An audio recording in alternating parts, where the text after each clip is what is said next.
Halo Sobat IPedia.id dimanapun Anda berada, kembali berjumpa dengan saya Yustin Sila di iPodcast. Wadah untuk anak muda yang ingin bersuara, tentunya khusus untuk politik tanah air yang lagi hangat-hangatnya menuju Pilpres 2024. Dan saat ini sudah ada bersama saya Mas Albert Kurniawan. Iya. Halo Mas Albert. Selamat siang. Selamat siang. Selamat siang. Ya. Menjelang sore, gimana kabarnya? Puji Tuhan, baik. Baik, alhamdulillah. Luar biasa. Mas Albert, Ya. ini asalnya dari Surabaya ya? Iya, asal Surabaya saya. Kelihatan mukanya Surabaya. Ini Mas Albert, terima kasih loh sudah memenuhi undangan untuk ngobrol bareng. Ya. Saya yang terima kasih sudah diundang juga ini. Oh, terima kasih. Saya seneng loh kalau misalnya ada anak muda. Ini masih Gen Z apa milenial? Gen Z saya. Oh, Gen Z. Gen Z. Aduh, sebagai kakak ya milenial. Senang banget. Panggilnya kakak berarti. Kakak milenial soalnya. Jangan tante. Oke, Itu udah Gen X kayaknya. Terima kasih udah datang ke sini. Kita bakal ngobrol, tentunya tahu ya soal politik. Siap. Gitu.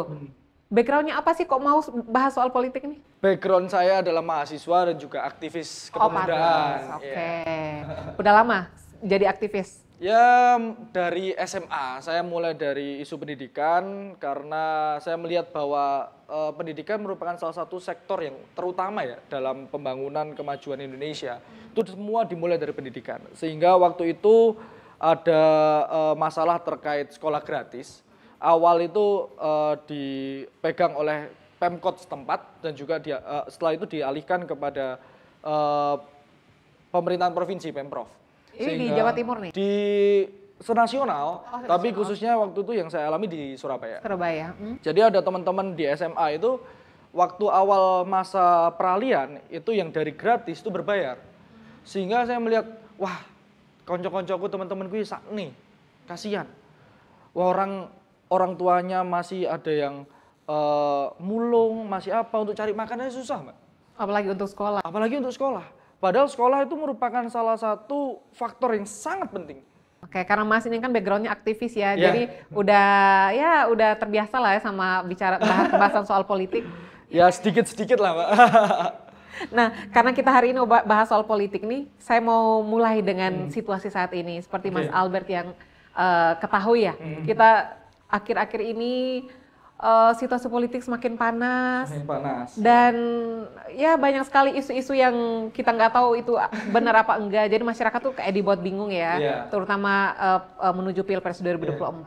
Nah, saya mau spesifik ini soal demokrasi, kan banyak lah yang bersuara bahwa kita nih di era yang bisa dibilang demokrasi kita kayaknya udah mulai menurun nih. Esensi demokrasi sendiri sepertinya hilang. Pandangan Mas Albert sebagai generasi Z ini seperti apa? Setuju sama orang-orang yang bersuara seperti itu? Pernyataan itu bisa dikatakan benar. Tapi saya optimis ke depannya teman-teman ini bisa kembali memperbaiki demokrasi ini. Mengapa bisa saya katakan benar? Karena ya kita bisa lihat lah, kita nggak usah bla bla bla bla, kita lihat aja putusan nomor 90 terkait Mahkamah Konstitusi. Sudah disidang tentang MK, Mahkamah Kehormatan MK juga mengatakan bahwa itu memang terjadi pelanggaran etik. Sehingga kan bisa dikatakan bahwa saat ini undang-undang pun bisa dirubah demi kepentingan elit. Nah, ini kan otomatis merubah, membuat kita itu seharusnya masih mau percaya. Gen Z itu sebenarnya masih mau percaya terhadap undang-undang. Masih berusaha untuk percaya, berusaha untuk, oh negaraku ini baik loh. Tapi elit-elit sendiri membuktikan, elit-elit sendiri itu mengatakan dan bertindak untuk seakan-akan memaksa kita untuk tidak percaya terhadap demokrasi kita. Ini kondisinya agak ramai ya. Ya, kita lagi di Super Sunday Cafe di Pasar Minggu ya. Oh, di pasar pinggir jalan. Jadi lebih nggak apa-apa. Suasananya suasana santai juga santai ini juga. Ya, gitu. Oke. Jadi kayak gitu. Jadi posisinya saat ini tuh dan teman-teman tuh sempat bingung, kami mau percaya sama hukum, tapi hukum kok bisa dirubah. Kami mau percaya terkait proses, tapi kok ada yang mau instan, seperti itu. Berarti yang dipunyai oleh generasi Z sekarang tinggal harapan aja, walaupun realitanya seperti ingin mematahkan harapan itu. Iya, jadi yang bisa kami pegang itu hanya harapan lilin kecil yang harus terus menyala dalam hati kami, anak muda. Seperti itu. Lilin kecil yang harus terus menyala meskipun diterpai badai, terpa hujan, tapi harus tetap menyala. Angin harapan itu. lilin harapan, api harapan itu harus tetap menyala. Oke, walaupun sekarang situasinya lagi gelap ya? Meskipun ya bisa dikatakan gelap, tapi saya sudah ada di sini. Ya anak-anak muda ini harus mampu menjadi terang. Oke. Bukan malah bukan malah menjadi memilih untuk diam, memilih untuk pasar, tapi teman-teman harus bergerak. Membuktikan bahwa api semangat anak-anak muda, api semangat anak-anak Gen Z ini masih ada dan terus menyala dan terus bertambah besar. Oke, tadi singgung soal putusan MK itu, apakah itu yang membuat Mas akhirnya, mungkin lah sebelumnya udah sering bersuara, tapi ini kayaknya udah berani nih tampil di depan layar, oke, kayaknya itu menjadi pemantik ya untuk Mas lebih bersuara lagi? Saya merasakan itu adalah awal mula saya terlibat di Pilpres 2024 ini, ikut bersuara, ikut mengawasi dan ikut memantau, itu awal mulanya di situ. Putusan MK? Putusan MK. Wow, berarti putusan MK ini menggugah banyak hati anak muda ya, terutama generasi Z. Kalau teman-temannya Mas Albert gimana sejauh ini? Sejauh ini teman-teman, ya saya selalu mengingatkan teman-teman, awalnya teman-teman udah nggak seberapa peduli ya, karena Pilpres itu urusan elit pertama. Tapi setelah ada putusan MK, teman-teman mulai, oh ini kok seperti ini. Keresahan itu mulai timbul. Dan saya merasa keresahan ini semakin lama, gelombangnya semakin besar. Gelombang keresahan teman-temanku, khususnya di Surabaya ya, gelombang terkait ini masa depan kita ini akan ditentukan 5 tahun masa depan kita ke depan dan juga ke depannya lagi itu ditentukan dari apa yang kita lakukan saat ini. Apa yang kita pilih, siapa yang kita pilih, bagaimana kita memperjuangkan nilai-nilai dan cita-cita kita itu ditentukan mulai saat ini. Itu kenapa, ayo kamu jangan diam saja. Karena ini masa depan kita dan juga masa depan anak-anak kita loh nanti. Apabila terjadi masalah-masalah, apabila terjadi keputusan-keputusan pemerintahan yang tidak berpihak pada rakyat, maka kita semua juga yang menderita. Maka itu yang saya katakan teman-teman, sehingga teman-teman, oh iya, ayo kita bangkit. Kita bikin lilin api-api kecil yang selama ini ada itu menjadi lebih besar dan akhirnya nanti membuktikan bahwa semangat anak muda dan nilai-nilai kepemudaan yang saat ini ada itu masih terus menyala. Oke, lilin tuh walaupun kecil tapi kalau semakin banyak ya semakin banyak bisa terang. Bisa terang, gitu. Bener. Nah tadi bicara soal putusan MK, apakah itu yang membuat anak Surabaya ini akhirnya memilih untuk lebih aktif untuk bersuara? Dan menurut Mas, kenapa sih kok sampai keputusan MK itu tidak sesuai dengan diharapkan? Artinya mencederai konstitusi kita. Ya kalau elit-elit bilang mah itu kan banyak ya. Banyak sekali dikemas A, dikemas B, dikemas biar cantik putusannya itu, biar putusan ini seakan-akan tidak berpihak pada salah satu orang. Tapi nyatanya publik bisa melihat siapa yang diuntungkan dari putusan itu.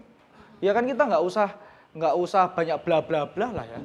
Kita sudah melihat jelas bahwa putusan itu memang dipergunakan untuk salah satu orang. Salah satu paslon. Ya bisa dibilang salah satu paslon seperti itu. Paslon nomor berapa sih Mas? Ya publik bisa menilai bahwa itu jelas-jelas untuk paslon Prabowo Gibran. Takut salah loh, ini harus jelas Mas. Takutnya ada generasi. Saya ini dipaksa untuk mengatakan kebenaran berarti sini. Karena podcast ini memang tempat untuk berkata jujur, harus berani bersuara, jangan takut. Berarti paslon 02 ya? Iya memang. Dikhususkan dari putusan MK itu. Diuntungkan lah bahasanya. Ya sangat diuntungkan karena posisinya saat ini Bapak yang terhormat, Bapak Presiden Bapak Joko Widodo itu anaknya maju di paslon nomor 2 sehingga pasti diuntungkan secara efek elektoral. Gitu. Tapi ya bisa kita tegasi bahwa kalau kita apple to apple, kita harus bandingkan bahwa presiden dibandingkan dengan calon presidennya. Jangan dibandingkan dengan cawapresnya. Dan Pak Jokowi jelas bukanlah Pak Prabowo. Pak Jokowi merupakan pribadi sendiri yang tidak terasosiasi dengan pribadi Pak Prabowo. Mengapa saya bisa katakan demikian? Ya kita lihat aja secara Pilpres 2019. Pak Jokowi menggunakan pendekatan humanis, Pak Prabowo menggunakan pendekatan yang bisa dibilang cukup kasar, sehingga ada polarisasi cukup tajam di 2019 itu. Teman-teman yang awalnya berkawan, saya dengan orang tua saya berkawan, dia bisa bertengkar, hanya karena perbedaan pilihan. Nah itu yang berusaha diperbaiki dengan gimmick, bermacam-macam gimmick di tahun 2024 ini. Nah apakah kita bisa sadar, apakah kita bisa yakini bahwa ini hanya bertahan, ini akan bertahan sampai 2029. Apakah ini akan terus sampai 2029 atau hanya sebatas untuk memenangkan Pilpres? Gimik-gimik ini kan perlu diwaspadai, teman-teman. Saya tertarik nih tadi bicara bahwa Prabowo ini bukan Jokowi. Iya. Sementara sejauh ini kita tahu bahwa Prabowo dengan narasi gagasan semuanya itu kan Iya. memang lebih kepada melanjutkan semua program kerja Jokowi. Apakah tidak pantas untuk melanjutkan program Jokowi atau seperti apa? Kita bisa akui bersama bahwa pembangunan Jokowi bagus. Tapi banyak sekali sektor-sektor yang juga perlu diperbaiki. Maka narasi paling cocok bukanlah hanya melanjutkan, bukan juga sekedar merubah karena yang dilakukan sudah baik, tapi narasi perbaikan. Perbaikan-perbaikan yang selama ini di era Pak Jokowi yang sudah bagus ini itu harus dilanjutkan dengan perbaikan. Jadi kita tidak mentah-mentah menelan gitu, tapi harus ada perbaikan. Contohnya kita ambil saja, banyak sekali kartu-kartu yang dikeluarkan oleh Pak Jokowi. Itu buruk? Tidak, itu juga baik. Tapi kenapa sih kita nggak gunakan satu NIK yang selama ini ada? Kenapa sih nomor ini nggak kita gunakan aja terus? Apakah kita harus buat ini lagi, ini lagi, ini lagi, ini lagi? Ini kan ribet, teman-teman. Kalau kita cuma punya satu KTP, kita mau daftar sekolah gratis, Pak, ini KTP-nya. Oh, terdaftar di sini. Oh, bukannya itu menjadi lebih efektif? Sepertinya itu salah satu program kerja dari salah satu paslon juga. Iya, saya merasa bahwa saat ini program kerja itu yang sangat dibutuhkan. Sekarang udah dimulai dengan NPWP, ya, dimulai satu nomor ya, NPWP dan KTP sudah mulai disinkronkan. Tapi kenapa nggak dengan yang lainnya? BPJS, semisal subsidi pupuk, semisal pendidikan gratis, semisal sarjana dari teman-teman yang maaf kurang mampu itu juga dibantu dengan NIK-nya. Dengan KTP, kenapa nggak seperti itu aja sih? Kalau misalnya itu bisa dilakukan, itu juga akan mengurangi birokrasi kita yang terlalu panjang, terlalu ribet ini. Dan rumit sekali. Itu. Artinya perbaikan ini Mas belum lihat di paslon 02? Saya belum melihat karena narasinya hanya sekedar melanjutkan aja. Tapi Pak Prabowo ya kita nggak bisa samakan dengan Pak Jokowi. Pak Jokowi dengan gayanya yang humanis, gayanya yang penuh akan dunia kemasyarakatan yang memang dididik dan lahir dari rakyat, berproses bersama rakyat, itu tidak bisa disamakan dengan Pak Prabowo yang lahir tidak dari orang-orang menengah ke bawah. Pak Jokowi yang sudah biasa dengan belusukannya, masuk got, terus harus turun ke rakyat, dia berselfie bersama rakyat, dia hidup bersama rakyat, sehingga dia tahu apa yang rakyat rasakan. Tapi bukannya Mas sebagai generasinya harusnya bangga lah, di 02 itu ada loh perwakilan anak muda di sana, yaitu cawapresnya. Berbicara keterwakilan anak muda, saya rasa anak muda yang seperti apa yang diwakili sama mereka ya? Karena anak muda saat ini jujur Mbak ya, Mbaknya deh kalau semisal mau masuk kerja, terus kalah karena anaknya HRD itu merupakan lawannya Mbak. Terus yang terpilih anaknya HRD hanya karena itu anaknya HRD bukan secara kualitas. Belum teruji secara kualitasnya. Apakah Mbak mau kalah dengan orang dalam? Saya rasakan anak muda nggak mau. Itu lawan semua anak muda. Kalau semisal lawan orang dalam itu lawan semua anak muda. Apalagi sampai mengubah aturan ya Mas ya? Ya itu sesuai dengan yang saya katakan di awal. Itu sudah sangat tidak etis ya bagi saya. Itu bahkan sudah terbukti di MK, Mahkamah Kehormatan MK. Bahwa itu memang tidak etis. Seperti itu. Artinya memang di MK kan kita tahu lah hasilnya bahwa itu sebenarnya cacat hukum. Ya. Tapi mau nggak mau putusan itu memang sifatnya memang final. Putusan MK saya menghargai putusan MK adalah putusan yang final. Ya. Tapi ya kita perlu sadari bahwa jikalau kita menormalisasi perubahan undang-undang hanya sebatas pada pemilu, perubahan undang-undang hanya sebatas untuk memenangkan salah satu orang, maka kita akan menerima akibatnya nanti jikalau kita mau melaporkan sesuatu berdasar pada hukum terus tiba-tiba hukum itu tidak berlaku semestinya, maka kita harus sadari bahwa itu juga hal yang sangat merugikan kita. Apabila itu terjadi pada kita nanti, kita merasa diintimidasi, kita merasa nanti tidak mendapatkan keadilan hukum yang baik, tapi kita nggak bisa melakukan apa-apa. Hanya karena kita bukan anak siapa-siapa. Kan juga berbahaya untuk kita. Maka kita juga harus melihat bahwa siapa paslon-paslon dari antara 3 paslon ini yang memiliki komitmen kuat terhadap hukum. Jelas pasti bukan orang yang melanggar hukum, bukan orang yang mengkhianati hukum tersebut, tapi orang-orang yang memiliki record yang jelas terhadap hukum, penegakan hukumnya. Memiliki record yang jelas, pengalaman yang jelas, bahwa dia juga pernah berada pada sektor-sektor penegakan hukum. Saya rasa paslon yang paling cocok untuk merepresentasikan anak muda adalah paslon 03. Kenapa? Ini suara hati atau suara siapa? Suara hati. Suara hati dari Suara hati. Ya. Jujur sekali. Kenapa? Karena saya melihat Mas Ganjar itu bukan anak siapa-siapa. Mas Ganjar lahir dari rakyat. Dia lahir bukan anaknya presiden, bukan anaknya wakil presiden, gubernur, bupati, bukan. Dia anak seorang yang lahir dari rakyat, orang biasa, dia hidup bersama rakyat, dia tahu susah senangnya bersama rakyat, dia tahu menangis bersama rakyat, dia tahu lapar terus gak bisa makan apa-apa, dia pernah merasakan seperti kita. Mas Ganjar. Lalu dia berusaha sebagaimana mungkin, dia harus merubah nasib keluarganya dan juga dirinya. Saya pernah dengar ungkapan yang memotivasi saya. Jikalau saya lahir sebagai orang miskin, itu bukan salah saya. Tapi jikalau saya mati sebagai orang miskin, itu baru salah saya. Karena saya tidak berusaha apa-apa. Mas Ganjar pun memiliki prinsip yang sama. Dia bukan lahir dari anak siapapun, tapi saat ini dia bisa melakukan akselerasi cukup cepat. Dia bisa melakukan perubahan dan dia bisa melakukan tindakan-tindakan cukup baik. Karena dia berasal dari rakyat dan dia mengerti bagaimana rakyat itu hidup dan bagaimana dia harus mendekat kepada rakyat. Karena dia lahir dari rakyat.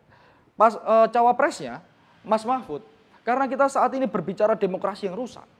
Mas Mahfud itu, Prof Mahfud ya, mohon maaf Prof. Prof Mahfud itu jelas dia memiliki komitmen terhadap penegakan hukum.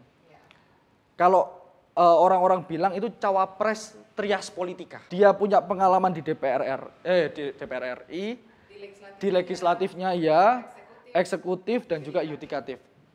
Yang nggak dipunyai oleh paslon lain. Yang nggak dipunyai paslon lain. Nah, sehingga saya merasa ini adalah kalau semisal dibilang paket komplit.